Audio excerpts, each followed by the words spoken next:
I've reviewed quite a few mid-range smartphones, but this is very unique. If you're old enough to remember it, this is giving me the Nokia N8 or even the Lumia kind of vibes, but there's so much more to it. And I'm gonna talk about that here in this video review. So let's get into it.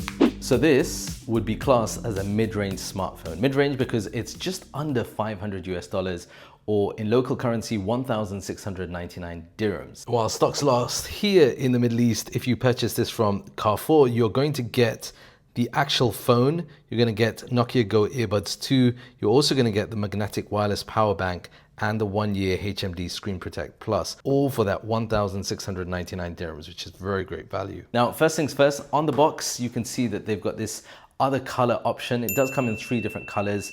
This is like a purple pink color, which is actually shown on the box. It's also available in a black, but this blue or this topaz color, which is the official name, is really stunning. It's like this teal, green, blue, all mixed into one. It absolutely shines in different lighting. And honestly, it's a lot of fun. This design style reminds me a lot of the Nokia N8, which I believe launched back in 2010.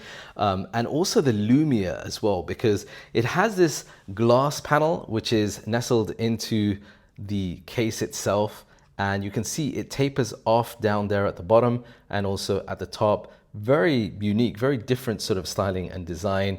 And this time around, HMD have been very focused on self-repairability. Now you'll notice a little tiny screw in that corner there. This time around, HMD have really focused on self-repairability. And this is going to be very, very helpful because it means that if you do decide to self-repair your device, let's say you damage your screen, or you want to change the battery, you want to change the back cover, or even the charging port, that can be done by yourself. Essentially, you can order the parts from HMD and you'll be able to self-repair it. It's very, very useful. And even if you don't want to do that yourself, then there are a whole range of different service centers where HMD will provide the repairability. And it means that this device, the Skyline 5G, is going to be much more repairable, and therefore you'll be able to use it for longer as well. At the bottom, you've got the SIM tray, which you can also use to expand storage. You've got USB-C port. You've got stereo speakers, which are decent. But then on the sides, you've got this custom button, which you can obviously customize. And the power button also has a few options as well. This also doubles up as a fingerprint reader. And then you've got the volume rocker above that. Now on the front, you have this stunning 6.55-inch POLED display, 1080 by 2400 pixels with 144 Hz refresh. So that means going through different system apps and also playing games is nice and smooth throughout with good animations as well. Now HMD have made with the Skyline a focus on the cameras. The rear cameras we'll talk about in a second, but on the front, you do have a 50 megapixel selfie camera. It comes out with pretty decent shots, as you can see from some of my examples here. One of the things that I do like is the fact that you can activate a photo with the selfie symbol. So that's a really cool feature that's incorporated. But as far as the back is concerned, this is interesting because you've got a 108 megapixel triple hybrid OIS camera, which is paired up with a 50 megapixel for the telephoto, and then a 13 megapixel for the ultra wide camera. Now, as you can see from some of these examples that I've taken, the overall camera performance is pretty decent, especially in normal lighting. You can see there's good details that you can find in the image quality and the images in general. But one of the things that does stand out for me is, especially when I compare it with other mid-range Android smartphones, there isn't that overblown, over-processed, over-saturated look to the images. But that's certainly something that I notice when taking photos.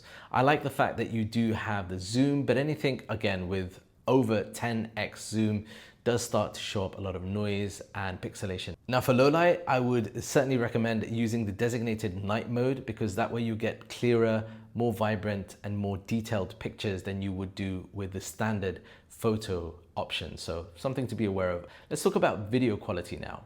Okay, so it's hot out here, but this is an example of video, 4K, 30 frames per second. It's limited to that, so it won't go up to 60 frames. If you want 60 frames, you have to go down to 1080p. So this is hopefully more smoother video and less of the wind noise in the background, because both of those features have now been turned on. And as I move around, should give you an idea of how it does there. You can get a maximum of 10x zoom in video, and then obviously that pulls all the way out to 2x from here.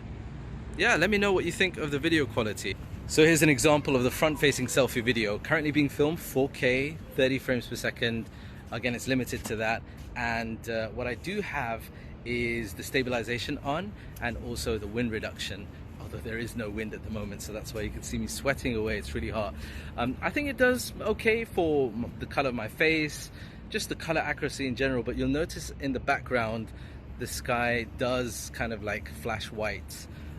So it has a bit of a job there when it comes to color correction in the background. Now inside here you have the Snapdragon 7S Gen 2 processor. This is paired up with 12 GB of RAM, and on this model I've got 256 gigabytes of storage, which I think is pretty decent. Most people would be okay with this. You do also have Android 14 on this, with 2 years worth of Android upgrades in terms of major upgrades. Now what I do like about the software throughout, and we've seen this with HMD and what they did with the Nokia range, but also now with the Skyline, is you get this really clean, very stock Android-like experience throughout. There's very little bloatware, and it's just a nice experience, particularly when you compare it with a lot of the other Android manufacturers out there at the moment that are putting skins and all these other customization features.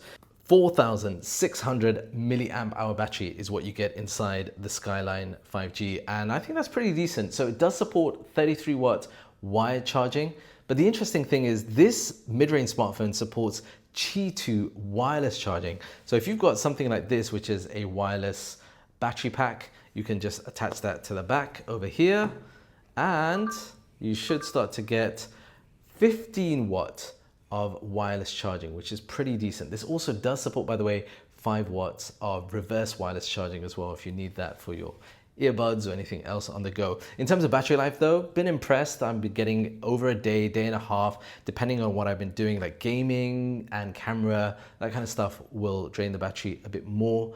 But yeah, for most people, this is going to offer solid battery life. That's a wrap with the HMD Skyline 5G. I think it's a pretty interesting smartphone, especially if you factor in the price point, the individual styling, and the options to go with this. Let me know what you think in the comments down below. I'll post all the links to where you can find out more about the HMD Skyline 5G. And yeah, if you've enjoyed this video, be sure to hit that subscribe button, hit like, and I'll see you in the next video here on Imquan Reviews. Peace.